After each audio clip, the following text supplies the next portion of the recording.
नमस्कार मंडळी, आज बनवूयात मेथीचा पराठा. म्हणजेच असं एकदम असं साधे सिंपल पद्धतीने बनवायचा आहे हा पराठा आणि एकदम असा वेगळ्या प्रकारचा, थोडासा लुसलुशीत आणि कुरकुरीत. तर मी इथे एकजूट घेतलेली आहे मेथीची. त्याची मेथी तोडून घेतल्यानंतर स्वच्छ धुवून मी कट करून घेतलेली आहे, बारीक बारीक तुम्ही बघू शकता.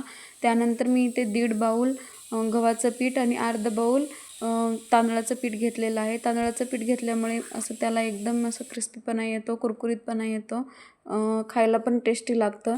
आणि 2 चम्मच बेसन घेतलेलं आहे. चवीनुसार तिखट, हळद, मीठ आणि त्यामध्ये थोडेसे असे अजवाईन आणि जिरे मी हाताने चुरून टाकलेले आहे. आणि त्यानंतर थोडंसं आपल्याला इथे तीळ टाकायचे आहेत. तीळ टाकल्यानंतर मस्त असं पराठ्यामध्ये दिसतात, छान दिसतं, खायला पण टेस्टी लागतं.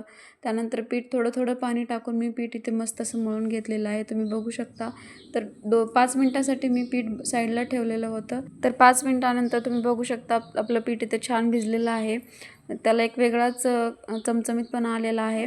तर त्यानंतर आपल्याला ते छोटे छोटे बॉल तयार करून घ्यायचे आहेत, छोटे छोटे गोळे. तर आपल्याला जेवढा पराठा पाहिजे तेवढं तुम्ही पीठ घेऊ शकता. त्यानंतर त्याला थोडेसे असे कोरड्या पिठामध्ये म्हणजे हे करून आपल्याला एक छान असा पराठा लाटून घ्यायचा आहे. तुम्ही बघू शकता मस्त असे पराठा लाटलेला आहे. त्यानंतर तवा गरम झाल्यानंतर तव्यावर असं तेल किंवा तूप टाकून आपल्याला मस्त पराठा दोन्ही साईडनी परतून घ्यायचा आहे, भाजून घ्यायचा आहे.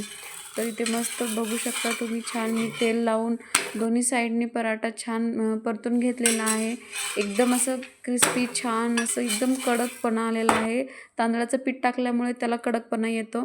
तुम्ही पण नक्की एकदा ट्राय करून बघा ही रेसिपी. मस्त आहे मुलांच्या टिफिनसाठी, सकाळच्या नाश्त्यासाठी.